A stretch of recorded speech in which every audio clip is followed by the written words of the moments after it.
सल्लल्लाहु तआला अलैहि वसल्लम। खुतबे मसनूना के बाद ना तो मनाक़िब से पहले मैंने कुरान मुक़द्दस की बड़ी मशहूर और बड़ी मारूफ आयत मुबारका को तिलावत करके अपने आप को मुशर्रफ किया है।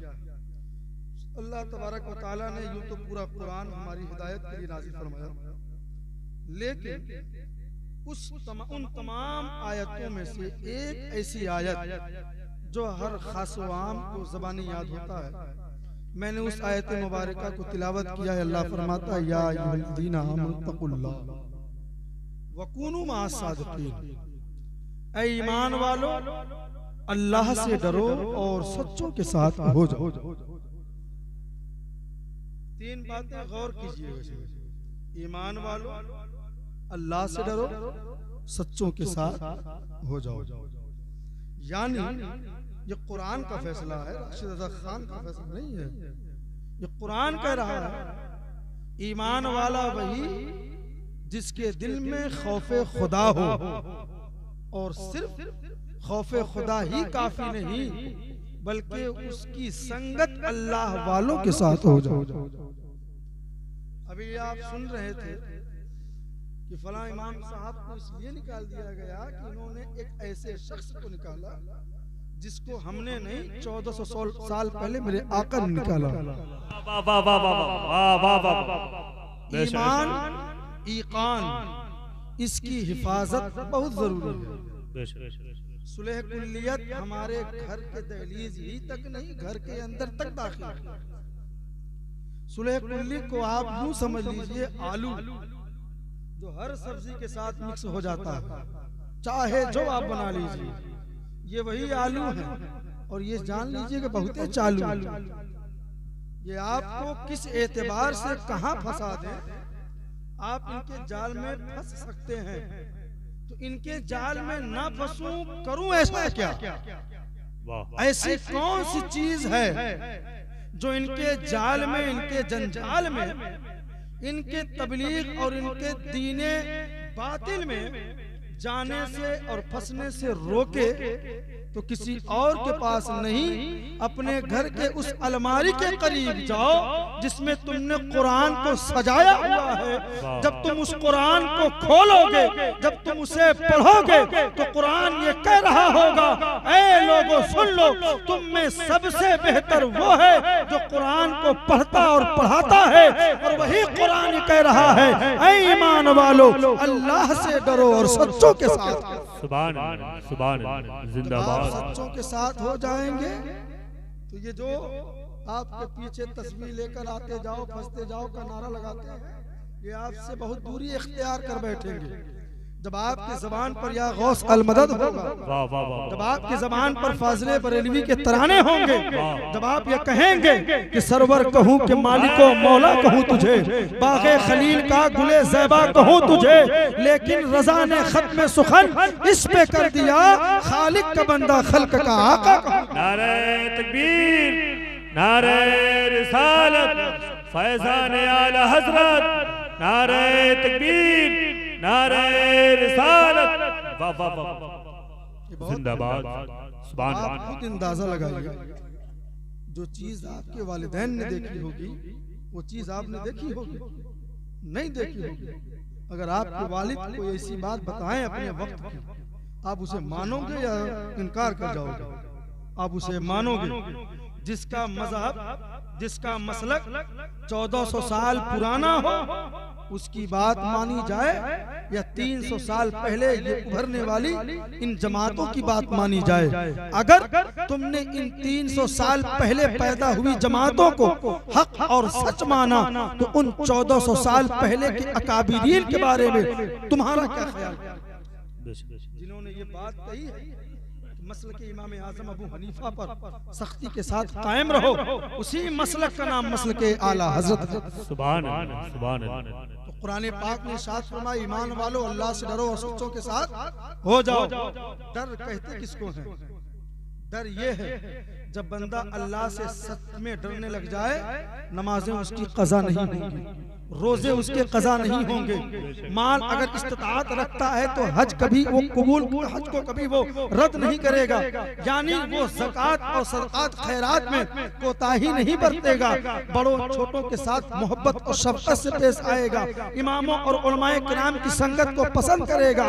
यानी अल्लाह का खौफ जब तक हमारे दिलो दिमाग में रच बच न जाए, तब तक हम सच्चे मोमिन कभी हो ही नहीं सकते।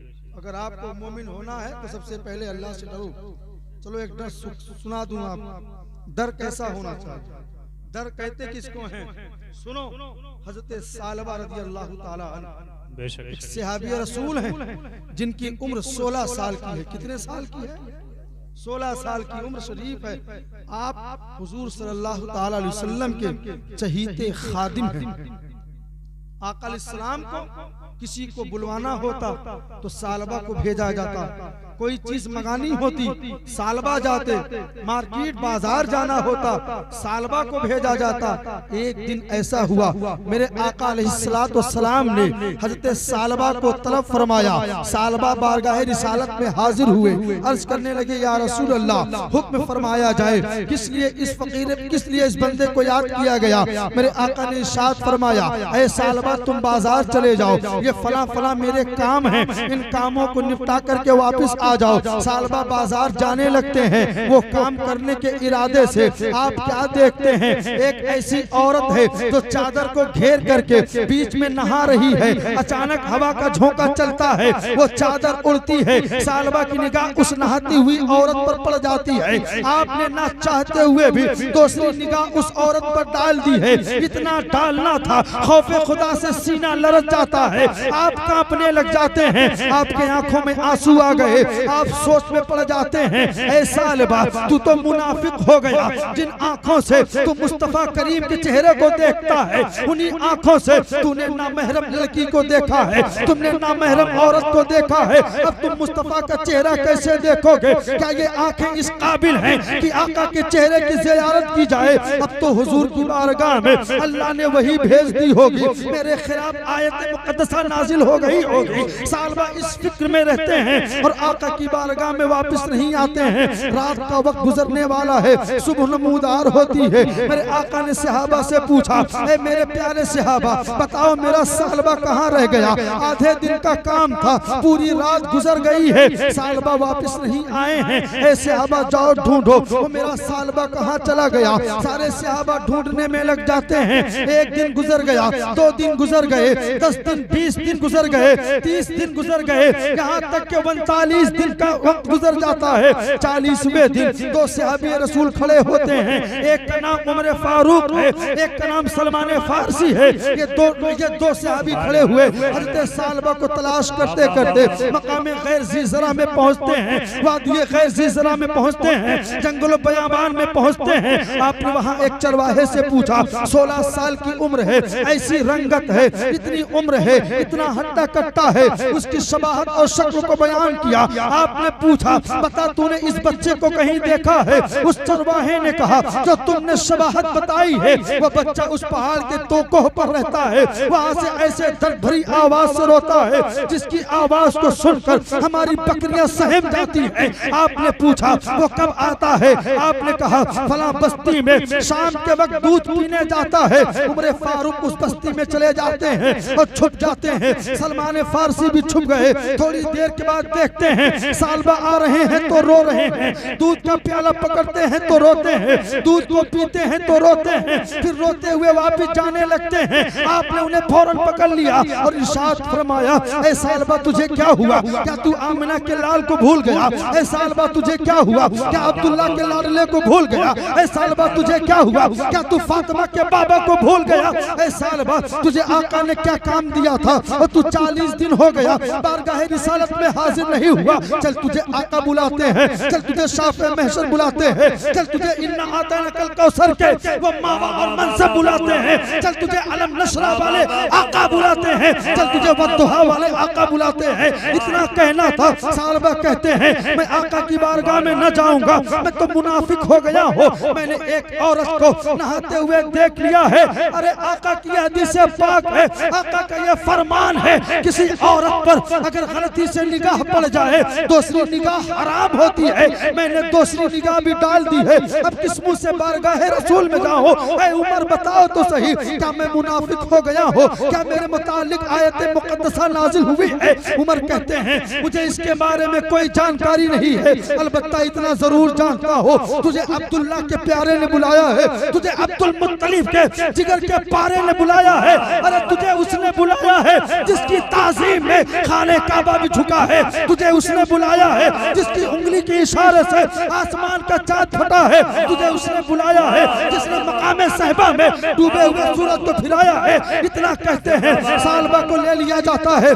सालबा हुजूर की बारगाह में हाजिर हुए। वो सालबा जब गए थे तो हट्टे कट्टे थे, वो सालबा जब गए थे तो नौजवान थे, वो सालबा जब गए थे तो खूबसूरत थे। वापिस आते हैं नहीफ हो गए हैं, कमजोर हो गए हैं, लागर हो गए हैं। मेरे आका का करार बेकरारी में बदल गया। अरे कुर्बान जाओ सालबा की जिंदगी पर, जिसे देखकर पैगंबर के आंखों में आंसू आ जाए। आका ने पूछा ऐ सालबा तू कहाँ रह गया था? क्या तुझे मालूम नहीं तेरा नबी बेकरार हो गया था? क्या तुझे मालूम नहीं तेरे नबी अश्कबार हुए हैं? सालबा तू कहाँ था? आका मुझसे खता हो गई, मैंने औरत को नहाते हुए देखा है, मैं डरता था कहीं मेरे खिलाफ आयत न नाजिल हो गई हो। ऐ पैगंबर क्या मेरा गुनाह अल्लाह माफ फरमाएगा? आका फरमाते हैं तूने इस कदर रो रो करके नदामत के आंसू बहाए हैं, अल्लाह ताला तेरे सारे गुनाहों को माफ।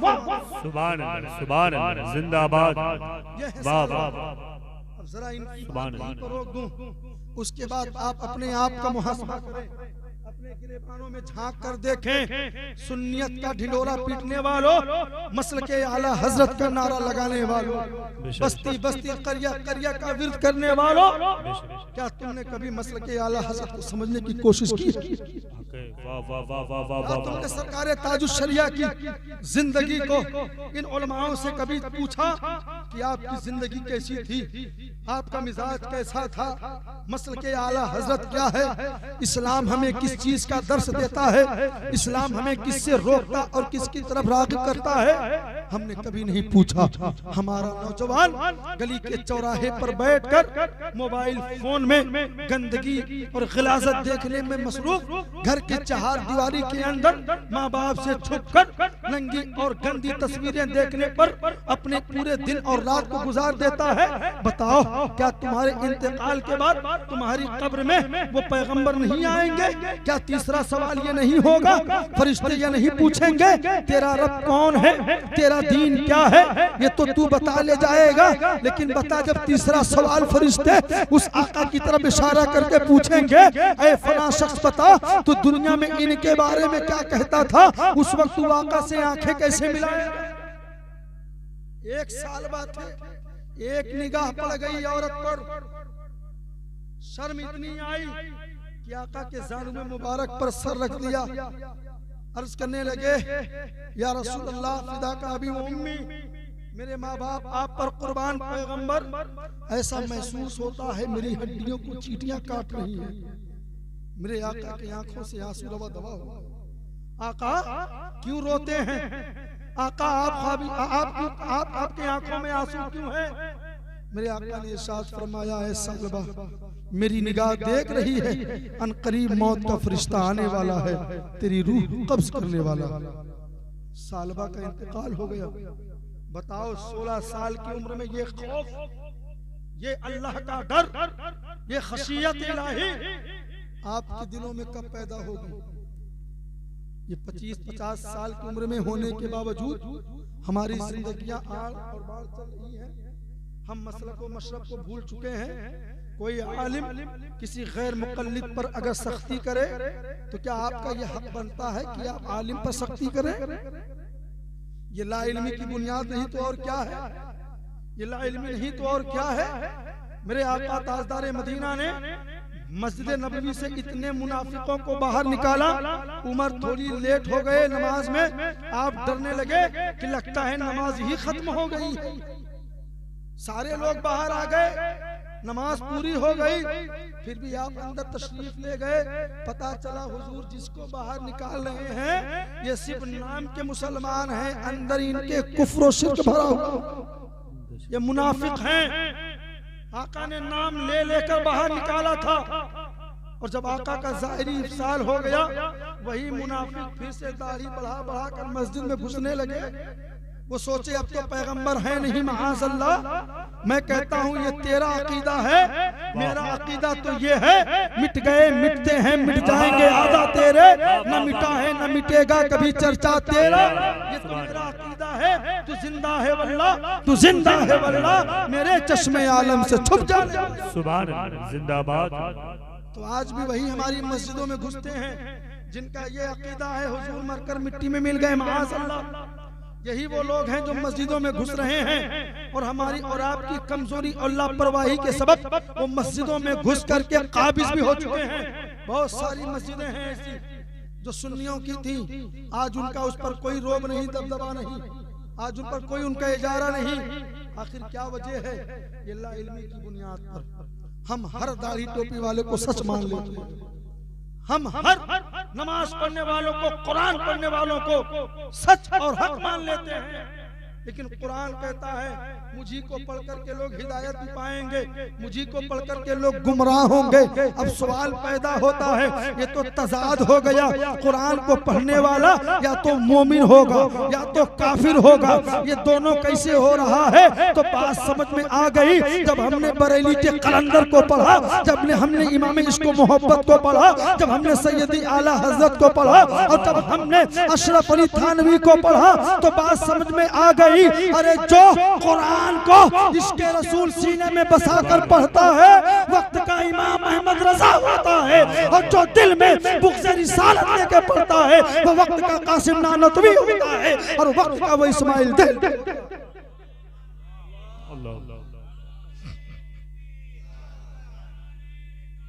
या रसूल अल्लाह, जिंदाबाद जिंदाबाद।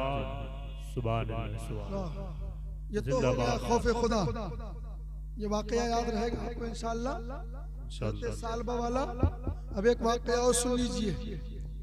एक ऐसा शख्स जिसका नाम जुल्लास बिन सवेद, नाम नोट कीजिए, क्या नाम है? जुल्लास बिन सवेद। ये अज़ली अबदी बदबख्त मुनाफिक था, लेकिन 5 वक्त की नमाज मुसलसल हुजूर के पीछे पढ़ता था। मदीने वाले आका के पीछे नमाज पढ़ने वाला ये जुल्लास, इसका एक भतीजा था, 7 साल की उम्र है या 10 साल की उम्र है। अपने चचा की उंगली पकड़कर मस्जिद नबी वो भी आया करता। उनका नाम था मुसअब बिन उमैर रज़ियल्लाहु ताला अन्हु। क्या नाम था? हज़रत मुसअब बिन उमैर। ये अपने चचा जुल्लास की उंगली पकड़कर बारगाह रसूल में हाजिर होते।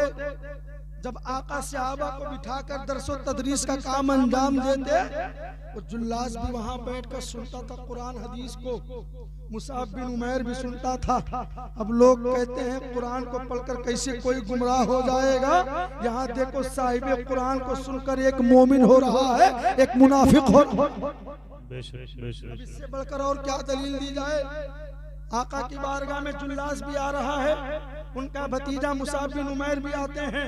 एक दिन ऐसा हुआ कि जुल्लास किसी वजह से नहीं आ पाया, लेकिन हज़रत मुसअब बिन उमैर करीब की होने की वजह से नन्हे नन्हे कदमों से मस्जिद नबवी में हाजिर हो गए। आका की तकरीर को समाअत फरमाई। आका ने क़यामत के बारे में बताया, क़यामत की हौलनाकियां सुनाई। वहाँ नफसी नफसी का आलम होगा, न बाप बेटे का होगा, न माँ बेटी की होगी, न दोस्त अहबाब एक दूसरे के काम आएंगे। वहाँ एक दूसरे से लोग कतराएंगे, वहाँ कोई किसी का पुरसाने हाल न होगा। आदम कहेंगे इज़हबू इला गैरी, ईसा कहेंगे इज़हबू इला गैरी, मूसा कहेंगे इज़हबू इला गैरी। अरे सारे नबी कहेंगे आज मुझे अपनी पड़ी है, अरे जाओ किसी और के पास जाओ। ऐसे दौरे पुरफतन में ऐसे माहौल में जब लोग जहन्नम की तरफ मुंह के बल घसीट कर जा रहे होंगे, किसी को मुंह के बल, किसी को पीठ के बल, किसी को टेढ़ा करके, किसी को लटका करके फरिश्ते सुए जहीम ले जा रहे होंगे, और वो जाने वाले कहेंगे ऐ अहले महशर, मेरे आका को खबर कर दो, उसका गुलाम जा रहा है, मेरे आका को खबर कर दो कि वही गुलाम है तो रात की तन्हाई में पैगंबर पर दुरूद पढ़ता था। जब इतनी आवाजें आएंगी, आदम भी खामोश होंगे, ईसा भी खामोश होंगे, मूसा भी खामोश होंगे, नूह भी खामोश होंगे, ज़करिया भी खामोश होंगे। ऐसी खामोशी में एक आवाज आएगी, ऐ बंदे अब घबराना नहीं, अना लहा करके एक ऐसा शख्स आएगा, अहले महशर उसे देखकर कहेंगे या रसूल अल्लाह मैं आप पर कुर्बान जाऊं। आका आएंगे और बात बन जाएगी। नारे तकबीर, नारे रिसालत, जश्ने मिलादुन नबी, उर्से मुक़द्दस, नारे तकबीर, नारे रिसालत। वाह वाह वाह। आपने सुना है जुमला तो आपने सोचा मेरा चचा आज आया नहीं था दर्स में, रोजाना आता था, हुजूर की बात सुनता था, आज नहीं आया है, चलो मैं ही उसको बता दूं। हज़रत मुसाब बिन उमैर ने अपने चचा को बुलाया, कहा चचा जान आज आप नहीं गए दर्स में? कहा किसी काम की वजह से न जा सका। बताओ क्या बात? आपने कहा मैंने आका से जो बातें सुनी है मैं चाहता हूं कि जब आप मिस कर गए हैं तो मैं आपको सुना दूं, आप जान लीजिए। जो लाश ने कहा सुनाओ। आपने कहा हुजूर ने आज के दिन, आज कयामत के दिन के वाकयात को बयान फरमाया, कयामत में ऐसी ऐसी हालतें होंगी। इतना कहना था, वो हंसा बदबख्त और हंस कर कहता है अगर तेरे मोहम्मद सच्चे हैं तो हम गधों से भी ज्यादा गए गुजरे। क्या कहा? माअज़ल्लाह, उसने हुजूर के मकाम को गधे के मकाम से नीचा दिखाया और उसी के चेले चपेटे याद कहते हैं नबी का ख्याल नमाज में आए तो नमाज टूट जाती है, गधे का ख्याल आ जाए तो नमाज हो जाती है। मैं कहता हूं गधो तुमको गधे वाली नमाज मुबारक हो, हम मुसाब बिन उमैर वाले हैं, सुभान अल्लाह। हम बिलाल हबशी वाले हैं, हम हज़रत खब्बाब बिन अदी वाले हैं, हज़रत खुबैब वाले हैं। हम वो लोग हैं जो तख्ते दार पर भी खड़े होकर कहते थे क्या तू जिंदा है वल्लाह, तू जिंदा है वल्लाह, मेरे चश्मे आलम से छुप जाने वाले जिंदाबाद। वाह वाह वाह। तो आपने कहा सहम गए, कहा चचा मैं तो तुझे मोमिन समझता था। 7 साल या 10 साल की उम्र, 10 साल की उम्र में लोगों को इस्तिंजा करने का भी शऊर नहीं मालूम होता, पता ही नहीं चलता वजू कैसे बनाया जाए, लोगों को कुरान पढ़ने की भी तमीज नहीं होती है इस उम्र में। लेकिन कौन सी बिजली है उनके सीने में, कौन सा ऐसा करिश्मा है उनके सीने में कि हुजूर की सोहबत एक लम्हे की पाते हैं, चचा से रिश्ता तोड़ देते हैं। इसीलिए तो सरकार ताजुश्शरिया ने कहा था नबी से जो हो बेगाना उसे दिल से जुदा कर दें, पिदर मादर बिरादर मालो जान सब उन पर फिदा। सुभान वाह वाह वाह वाह।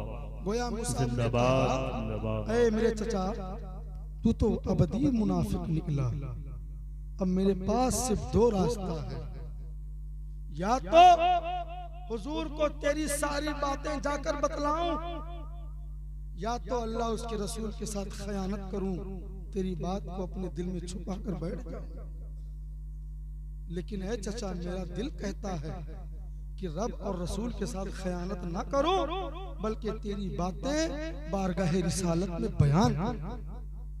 वो बदबख्त फिर से हंसता है, कहता है तेरी नन्ही सी उम्र तेरी बात कौन मानेगा, मेरी बात मानी जाएगी। ये तड़पना, ये इश्क़े रिसालत, गोया सरकारे ताजुश्शरिया का वो शेर कह रहा था जिंदगी ये नहीं है किसी के लिए, जिंदगी है नबी की, नबी के लिए। मसलके आला हजरत पे कायम रहो, जिंदगी दी गई है इसी के लिए। सुभान वाह वाह वाह। जिंदाबाद। मुसाब बिन उमैर ने हुजूर की बारगाह में हाजिरी लगाई, नन्हे नन्हे हाथ को जोड़ा, आका की बारगाह में अर्ज गुजार हुए, बंदा नवाज एक अपील है, एक बहुत बड़ी बात आपकी बारगाह में रखना चाहता हूँ। आका ने फरमाया कहो। मेरे आका को सब मालूम है, लेकिन आका हम जैसे गुलामों को सबक दे रहे हैं, हम जैसे गुलामों को ये इबरत का निशान बयान फरमा रहे हैं। आका ने फरमाया कहो। हजरत मुसअब बिन उमैर ने कहा या रसूल अल्लाह, मेरा चचा जुल्लास वो अबदी अजली बदबख्त जहन्नमी है, वो तो मुनाफिक निकला। आका वो आपकी शान में गुस्ताखी करता है, आका वो आपकी शान में बुरा भला कहता है। या रसूल अल्लाह, मुझसे मेरे चचा से कोई ताल्लुक नहीं है, मैं कता ताल्लुक का ऐलान करता हूँ। आका मैं उसका न भतीजा हूँ न वो मेरा चचा है। 10 साल की उम्र में ईमान का ये आलम, आपने कहा मैं नहीं जानता, मेरा उसके साथ कोई ताल्लुक नहीं, कल कयामत के दिन मुझे उसके खानदान वाला कहकर न उठाओ। आका ने फरमाया क्या कहा जुल्लास ने? मुसाब ने सारी बातें कही। मेरे आका ने सहाबा की तवज्जो ली। सहाबा बताओ क्या कहते हो, इस बच्चे की बात को माना जाए या ना माना जाए? सहाबा ने कहा या रसूल अल्लाह, ये बच्चा है, कम सिन है, हो सकता है सुनने में खता कर गया हो। और जुल्लास बिन सवेद एक बुजुर्ग आदमी है, एक बूढ़ा ज़ईफ आदमी है, शेख आदमी है, आपके पीछे फजर भी पढ़ता है, जुहर भी पढ़ता है, असर भी पढ़ता है, मगरिब भी पढ़ता है, इशा भी पढ़ता है, वो तो आपका चाहने वाला है। लिहाजा ये बात समझ में आ गई, जो नमाजी हो जरूरी नहीं कि वो मोमिन भी हो। ये हदीस बता रही है हर नमाजी मोमिन नहीं होता है। हाँ हाँ सुन लो।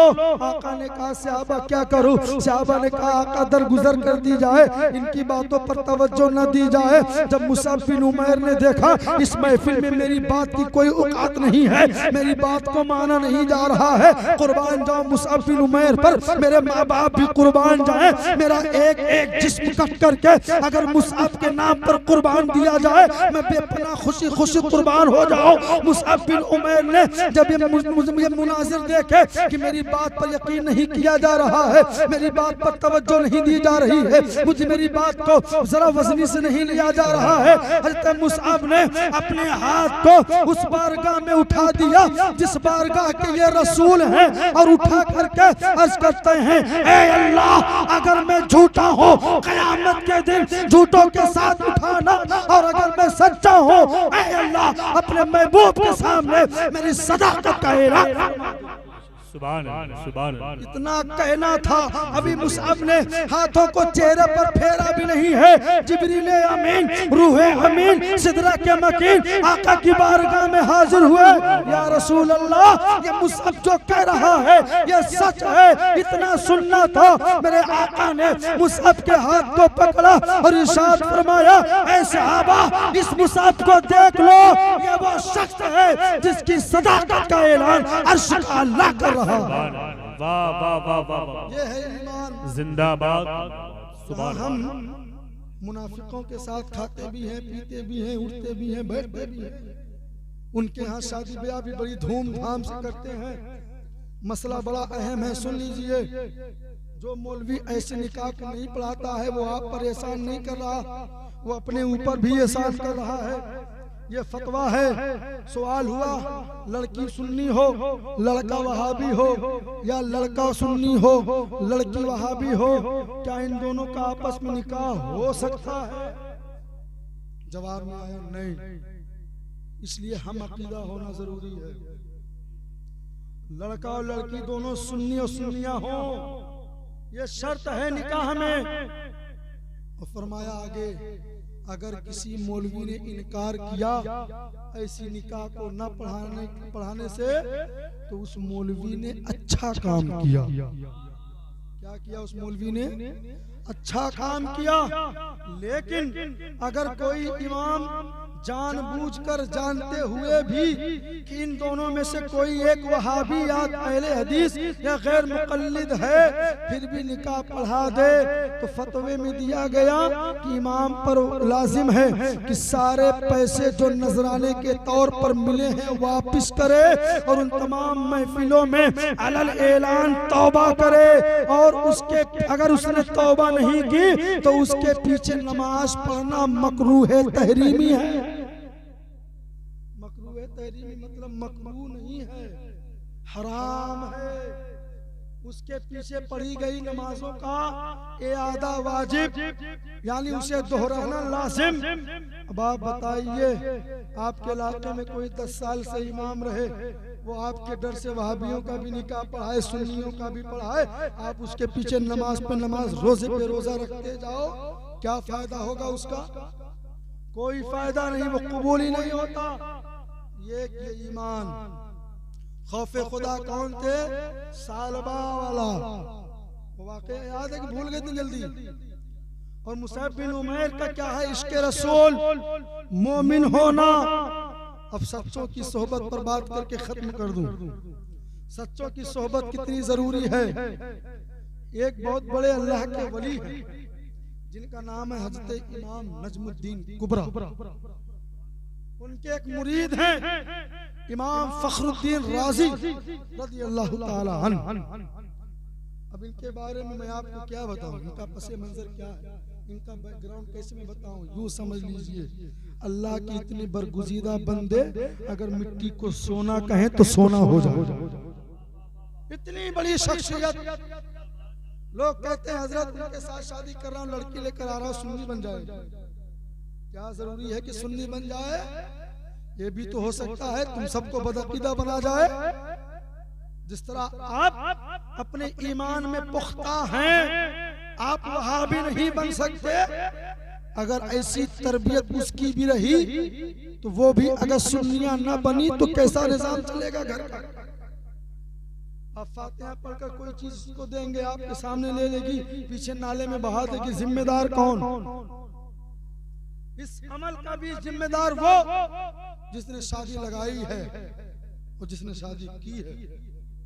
बहरहाल मौत के वक्त अगर कोई काफिर कलमा पढ़े उसे हम मोमिन नहीं कहेंगे, एतमाद नहीं है उसके कलमे पर।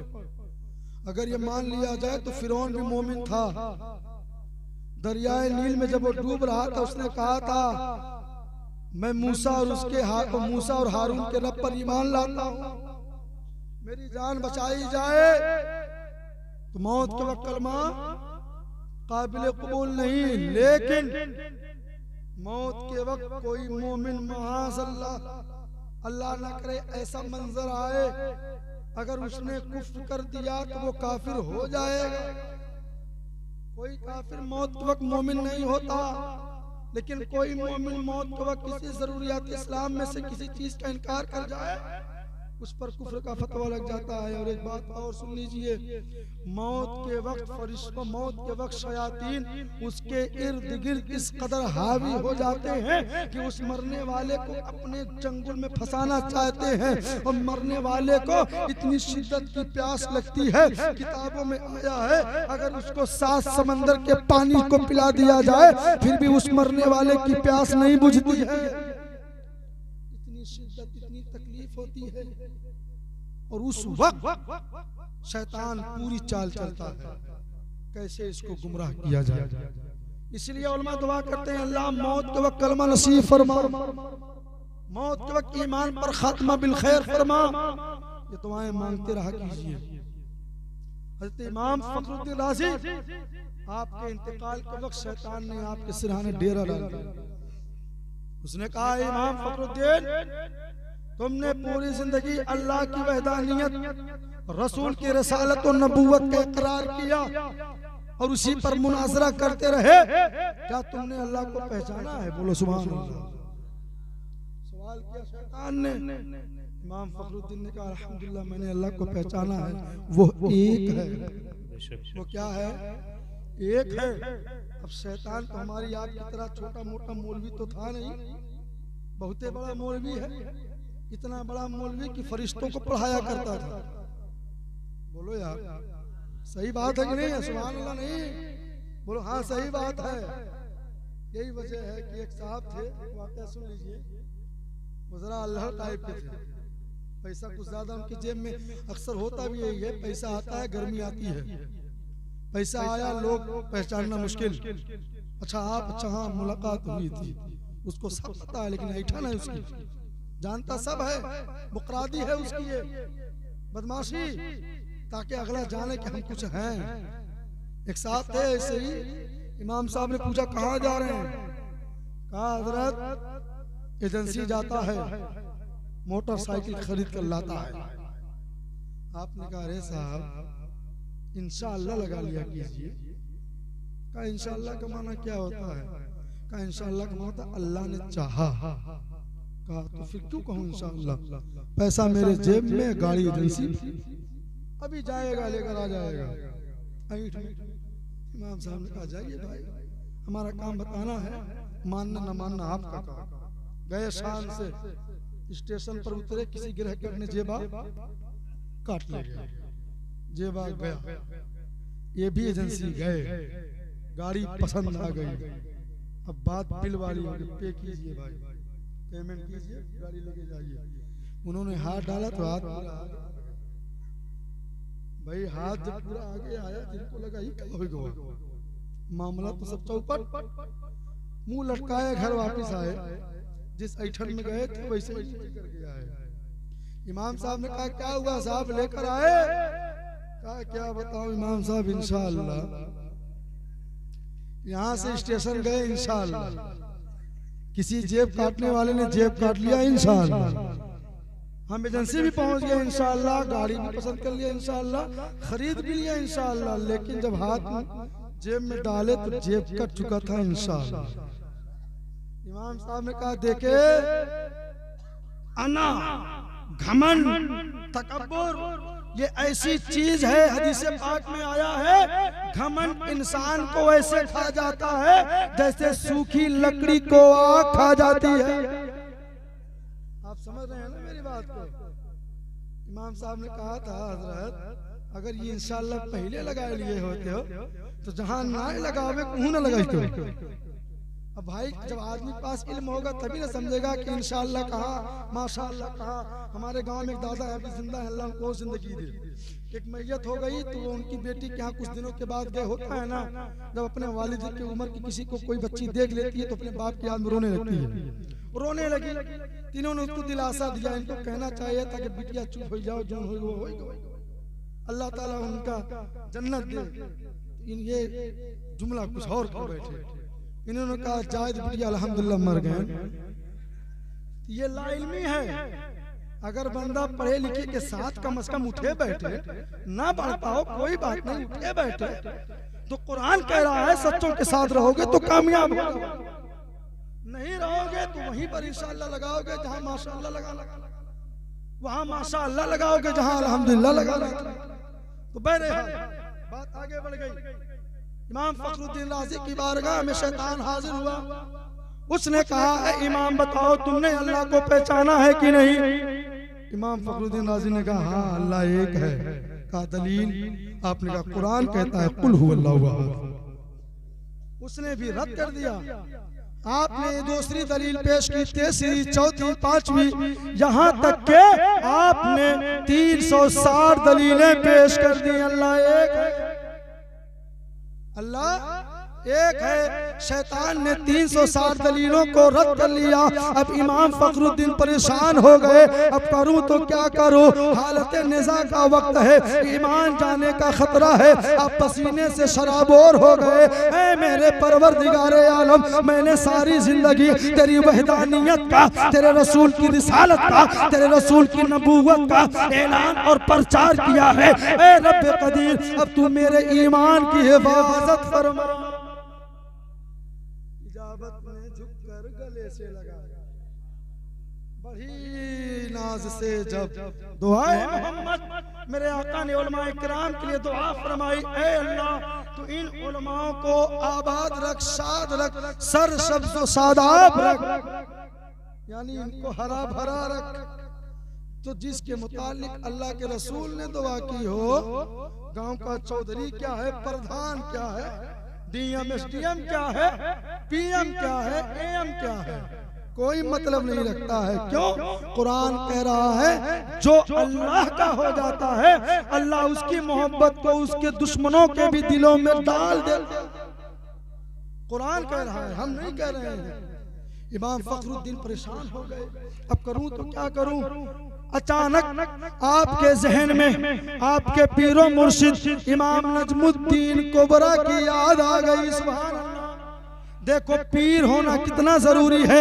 लोग कहते हैं पीर की क्या जरूरत है, हमारे लिए कुरान काफी है, हमारे लिए हदीस काफी है। लेकिन इमाम फखरुद्दीन राजी कहते हैं नहीं नहीं, पीर का होना जरूरी है। अरे मैंने पूरी जिंदगी कुरान और हदीस के मुताबिक गुजारी है, लेकिन शैतान मुझ पर हावी हो रहा है। आपने आवाज दी अपने पीरो मुर्शिद को, इमाम नजमुद्दीन कुबरा को, जो दूर दराज मकाम पर वजू कर रहे थे। आपने आवाज दी, ऐ मेरे पीरो मुर्शिद, अब तो खबर लीजिए, आपके इस रूहानी बेटे पर आफत आन पड़ी है, कि शैतान गालिब होना चाहता है। इमाम फखरुद्दीन राजी की आवाज को दूर बैठे इमाम नजमुद्दीन ने सुन लिया। सुभान।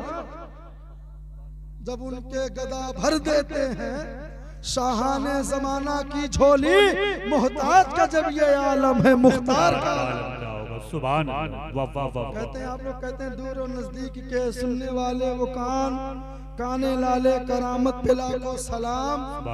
हुजूर कहाँ सुनते होंगे? मैंने कहा वे लंगूर। यहाँ हुजूर के गुलामों का ये आलम कि दूर बैठकर अपने मुरीद की बात को सुनते भी हैं, मदद भी करते हैं, तो उन गुलामों के आका का आलम क्या होगा। आपने वहां से आवाज दी, ऐ मेरे बेटे फखरुद्दीन, अब इसे और किसी दलील को न बताओ, बल्कि इससे कह दो, ऐ शैतान, मैं अल्लाह को बगैर दलील के एक मानता हूँ, कोई दलील नहीं चाहिए, बगैर दलील के एक मानता हूँ। इतना कहना था, शैतान दुम दबा कर भागा। अब आप बताइए, जो आपके बीच होगी, तीनों बात होगी ना मुकम्मल भाई, ईमान भी, तकवा भी, और क्या कहते हैं सच्चों की सोहबत भी। मेरे जद्दे करीम ने भी एक ऐसे मर्द मुजाहिद का दामन पकड़ा था जिससे ऐवाने बातिल में जलजले आ जाया करते थे। वो शेरे उड़ीसा, वो हबीबे मिल्लत, मैं कुर्बान जाऊं कि जिनके दर का एक अदना गदा मेरा दादा हो, और उस दादा का गदा ये राशिद रजा। मुझे फक्र है, हमारे घर से कादरी फैजान भी है, हबीबी फैजान भी है, ओवैसी फैजान भी है। ये सच्चों की सोहबत बहुत जरूरी है यार। अगर आप सच्चों के साथ नहीं रहेंगे, अब बार बार पटके जाएंगे। अल्लाह की बारगाह में दुआ है, मौला ताला हम सबों को मसल के आला हजरत पर सख्ती के साथ अमल करने की और उस पर कायम रहने की तौफीक अता फरमाए। जो कुछ मैंने बयान किया, किसी भी किस्म की कोई खता हुई हो, सबक़ते लिसानी से या जानबूझकर, अल्लाह की बारगाह में दुआ करता हूँ, अस्तग़फिरुल्लाह रब्बी मिन कुल्ली ज़ंबी व अतूबु इलैह, ला इलाहा इल्लल्लाह मुहम्मदुर रसूलुल्लाह सल्लल्लाहु अलैहि वसल्लम। अस्सलामु अलैकुम व रहमतुल्लाहि तआला व बरकातहू।